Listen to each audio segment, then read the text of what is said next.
Hi everyone, I'm Eric Lempel, Director of PlayStation Network Operations and Strategic Planning, here with your preview of Firmware Update 3.0.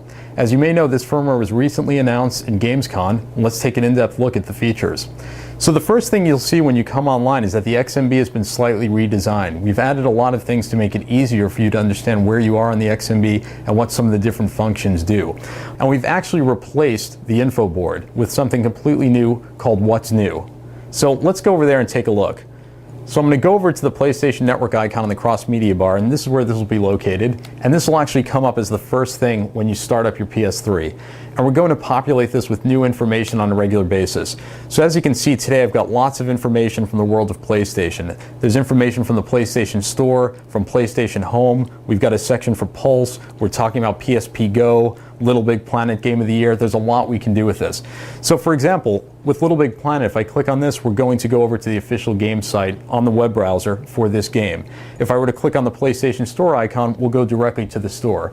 And if we were speaking about a specific game in the PlayStation Store, we would link directly over to that game. So this will really make it easy to bring things to the surface and help you find the latest and greatest quickly. Another thing we can do is link to videos. So I'm going to go over to Pulse, and I can click on that, and it'll immediately start playing Pulse.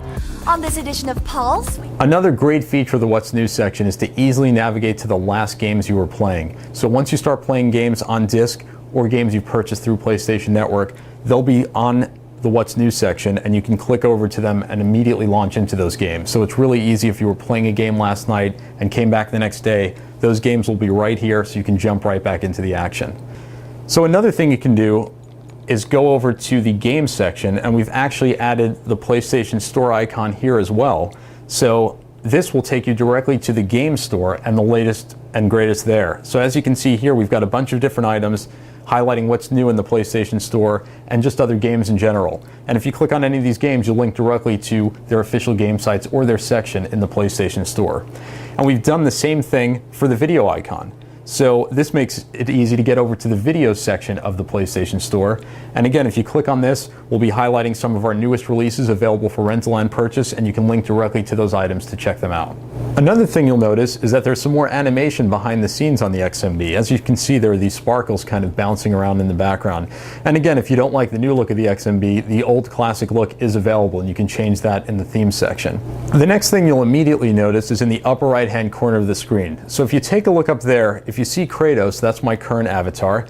Next to that, you've got the friend icon and the number of friends online. And then you'll see a piece of mail if you have any messages waiting from any friends on PlayStation Network. So this is a lot of the information you'd want to see on a regular basis, and it's in a much better place. Then of course under that, we've got a little ticker with all the latest news from PlayStation Network. So let's go a little further down the XMB to take a look at something new in the themes area. So we've added the ability for developers to create dynamic themes. So a lot of you are using different themes today that are available through the PlayStation Store, and now we're taking these to the next level. Here's an example of what a Little Big Planet theme would look like using this new functionality. So I'm going over to theme settings, and you can see over here I've got theme, and then I'm going to select this Little Big Planet theme.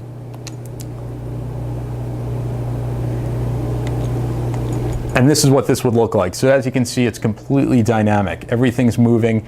It's going to change with the time of day or other different things going on, so there's a lot of flexibility here.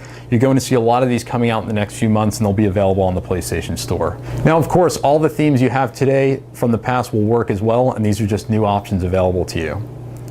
Another great thing you'll be seeing in the next few months are the availability of avatars. So we're going to add a tremendous amount of new avatars to the PlayStation Network over the coming months. That's enabled in Firmware Update 3.0, and we'll have free and premium avatars available through the PlayStation Store. So it's a new place to get avatars, and you'll be seeing all of your favorite characters and other items from the world of PlayStation.